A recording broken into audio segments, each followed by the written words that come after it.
हाय दोस्तों, एक बार फिर से आप सभी लोगों का YRS क्लास में बहुत बहुत स्वागत है। जैसा कि दोस्तों इसके पहले के वीडियो में मैंने आप लोगों को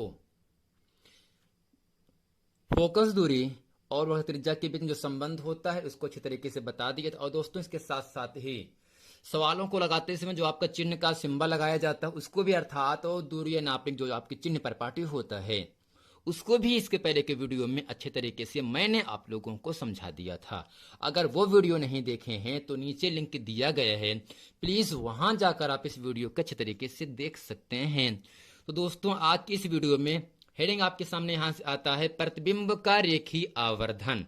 प्रतिबिंब का रेखीय आवर्धन। अब दोस्तों यहां से समझेंगे, लिखेंगे वस्तु के प्रतिबिंब की लंबाई तथा वस्तु की लंबाई के अनुपात को प्रतिबिंब का रेखीय आवर्धन कहते हैं। अगर दोस्तों हम आपको समझाना चाहें, जैसे आप धूप में खड़े हो, अगर आप धूप में खड़े हो तो अगर आप जो आपकी परछाई बन रही है उस जमीन पर, वो मान लो 5 सेंटीमीटर है और आप कितने की लंबाई आपकी है, मान लो 6 सेंटीमीटर है। तो दोस्तों यहां से 5/6 का जो अनुपात होता है वही दोस्तों क्या होगा, इसका रेखीय आवर्धन होता है। यानी दोस्तों वस्तु के प्रतिबिंब की लंबाई तथा वस्तु की लंबाई के अनुपात को प्रतिबिंब का रेखीय आवर्धन कहते हैं। यदि वस्तु की लंबाई O है, प्रतिबिंब की लंबाई I है, तो दोस्तों प्रतिबिंब का रेखीय आवर्धन का सूत्र होता है m बराबर I/O।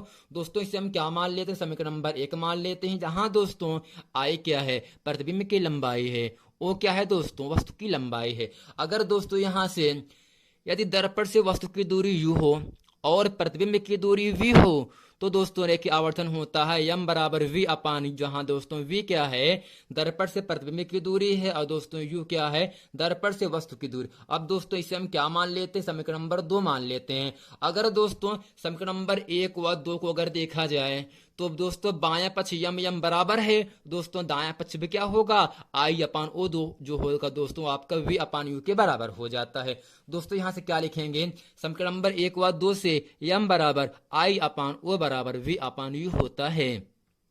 अब दोस्तों यहां से नोट में लिखेंगे और समझेंगे, प्रतिबिंब के रेखीय आवर्धन का मात्रक नहीं होता। अगर दोस्तों आपसे कोई पूछे प्रतिबिंब का रेखीय आवर्धन का मात्रक क्या होता है तो आपको बता देना इसका मात्रक ही नहीं होता। अब दूसरा पॉइंट आपके सामने है, सूत्र m बराबर I/O बराबर V/U उत्तल और अवतल दोनों दर्पणों के लिए यूज किया जाता है, उपयोग किया जाता है। यानी दोस्तों जो आपका रेखीय आवर्धन होता है वस्तु के प्रतिबिंब की लंबाई और वस्तु की लंबाई के अनुपात को हम क्या कहते हैं, प्रतिबिंब का रेखीय आवर्धन कहते हैं। अगर दोस्तों वस्तु की लंबाई O है, प्रतिबिंब की लंबाई I है, तो दोस्तों m बराबर होता I/O होता है। दोस्तों यहां से अगर वस्तु की दूरी u है, प्रतिबिंब की दूरी v है, तो दोस्तों सूत्र होता है m बराबर V/U।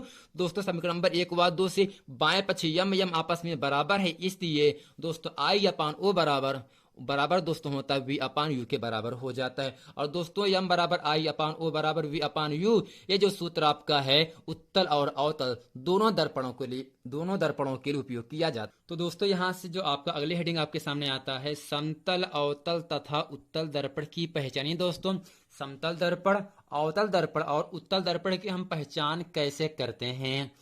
तो दोस्तों यहां से तीनों प्रकार के दर्पणों की पहचान 2 प्रकार से की जाती है। दोस्तों पहला क्या होगा, स्पर्श करके। दोस्तों इसमें आपका पहला पॉइंट क्या होगा, जिस दर्पण का परावर्तक तल स्पर्श करने पर अर्थात छूने पर उभरा हुआ होता है उसे उत्तल दर्पण कहते हैं। यानी दोस्तों जिस दर्पण का परावर्तक तल स्पर्श करने पर उभरा हुआ होता है उत्तल दर्पण कहलाता है। अगर दोस्तों जिस दर्पण का परावर्तक तल स्पर्श करने पर दबा हुआ मालूम होता है उसे दोस्तों हम क्या कहते हैं, अवतल दर्पण कहते हैं। यानी दोस्तों जिस दर्पण का परावर्तक तल उभरा हुआ होता है उसे उत्तल दर्पण कहते हैं, और जिस दर्पण का परावर्तक तल स्पर्श करने पर दबा हुआ मालूम होता है अवतल दर्पण कहलाता है। और दोस्तों जिस दर्पण का परावर्तक तल समतल होता है, अर्थात ना तो उभरा हुआ होता है और ना ही दबा हुआ होता है, तो दोस्तों ऐसे दर्पण को हम क्या कहते हैं, समतल दर्पण कहलाता है। यानी दोस्तों अगर दर्पण को स्पर्श करने पर उभरा हुआ मालूम चले तो उसे उत्तल दर्पण कहते हैं, अगर दबा हुआ पता चले या मालूम हो तो उसे हम क्या कहते हैं, अवतल दर्पण कहते हैं। अगर दोस्तों स्पर्श करने पर ना तो भरा हुआ मालूम हो और ना ही दबा हुआ मालूम हो तो दोस्तों ऐसे दर्पण को हम क्या कहते हैं, समतल दर्पण कहते हैं। अब दोस्तों अगला है प्रतिबिंब देख करें। दोस्तों जो आपका समतल, उत्तल, अवतल दर्पण होता है इसकी पहचान दो तरीके से कर सकते हैं। पहला क्या होगा आपका स्पर्श करके, दूसरा दोस्तों क्या होगा प्रतिबिंब देख करके।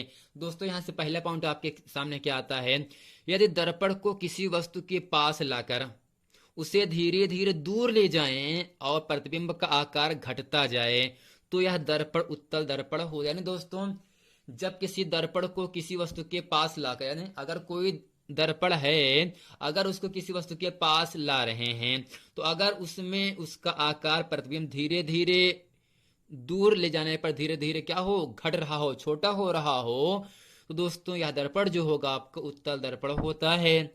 और दोस्तों अगला पॉइंट आपके सामने यहां से आता है, यदि वस्तु के पास से दर्पण को दूर ले जाएं पर प्रतिबिंब का आकार बढ़ता जाए तो वह अवतल दर्पण होता है। ना दोस्तों अगर दर्पण को किसी वस्तु के पास लाकर धीरे धीरे अगर दूर लेके जा रहे हैं, अगर उसका आकार घट रहा है तो दोस्तों वह क्या होगा, आपका उत्तल दर्पण होता है। अगर वस्तु के पास से दर्पण को दूर लेके जाएं तो पर प्रतिबिंब का आकार अगर बढ़ रहा है तो वह आपका अवतल दर्पण होता है। अब दोस्तों अगला पॉइंट आता है, यदि वस्तु के पास से दर्पण को दूर ले जाएं और प्रतिबिंब स्थिर है, ना दोस्तों घटे और ना ही बढ़े तो यह दर्पण समतल दर्पण होता है। दोस्तों कहने का मतलब इतना है, जब दर्पण को किसी वस्तु के पास लाकर उसे धीरे धीरे दूर लेके जाते हैं, अगर प्रतिबिंब का आकार घटता जाता है तो आपका उत्तल दर्पण कहलाता है। अगर दोस्तों दूर ले जाने पर प्रतिबिंब का आकार बढ़ रहा हो तो उसे हम दोस्तों क्या कहते हैं, अवतल दर्पण कहते हैं। अगर दोस्तों वस्तु के पास से दर्पण को दूर ले जाएं और प्रतिबिंब का आकार ना तो घटे ना बढ़े अर्थात स्थिर रहे, दोस्तों ऐसे दर्पण को हम समतल दर्पण कहते हैं। अब दोस्तों अगला हेडिंग आपके सामने यहां से आता है, अवतल दर्पण का प्रयोग। यानी दोस्तों पहला पॉइंट आपके सामने यहां से आता है, नाक, कान, गले के आंतरिक भागों की जांच करने के लिए डॉक्टर अवतल दर्पण का उपयोग करते हैं। यानी दोस्तों आंख, कान, नाक, इन सब के आंतरिक भागों की जब डॉक्टर जांच करते हैं तो उनकी जांच में अवतल दर्पण लगा होता है। दोस्तों दूसरा है, सूक्ष्मदर्शी तथा प्रोजेक्टर में प्रयोग किया जाता है। दोस्तों किसी भी सूक्ष्म वस्तु को देखने के लिए उसमें उस यंत्र में अवतल दर्पण लगा होता है। दोस्तों तीसरा आपका है परावर्तक के रूप में। चौथा दोस्तों क्या होगा, स्टीमर, मोटर कारों, रेल के इंजनों आदि अवतल दर्पण का प्रयोग करते हैं जिससे समांतर किरण पुंज प्राप्त कर बहुत दूर तक की वस्तुओं को प्रकाशित किया जाता है। दोस्तों अगला है आपका परावर्तक के रूप में दूरदर्शी में भी। दोस्तों अवतल दर्पण का एक उपयोग आपके सामने और आता है, दाढ़ी बनाते समय हम अवतल दर्पण का उपयोग करते हैं। दोस्तों ये सब क्या है, अवतल दर्पण के उपयोग हैं। अब दोस्तों अगला हेडिंग आपके सामने यहां से आता है, उत्तल दर्पण के उपयोग। दोस्तों इसमें पहला आपके सामने यहां से है, मोटर और ट्रकों के चालकों के सीट के बगल पीछे का ट्रैफिक देखने के लिए उत्तल दर्पण का प्रयोग किया जाता है। दोस्तों दूसरा है, सड़क पर लगे हुए लैंपों में परावर्तक तलों के रूप में उत्तल दर्पणों का उपयोग यानी प्रयोग किया जाता है जिससे प्रकाश दूर तक फैलता है। तो दोस्तों उम्मीद करते हैं इस पूरे वीडियो में समतल दर्पण, उत्तल दर्पण, अवतल दर्पण इन सब की पहचान कैसे करते हैं, दो प्रकार से करते हैं। दोस्तों पहला क्या होगा आपका स्पर्श करके, दोस्तों दूसरा क्या होगा आपका प्रतिबिंब को देख करके।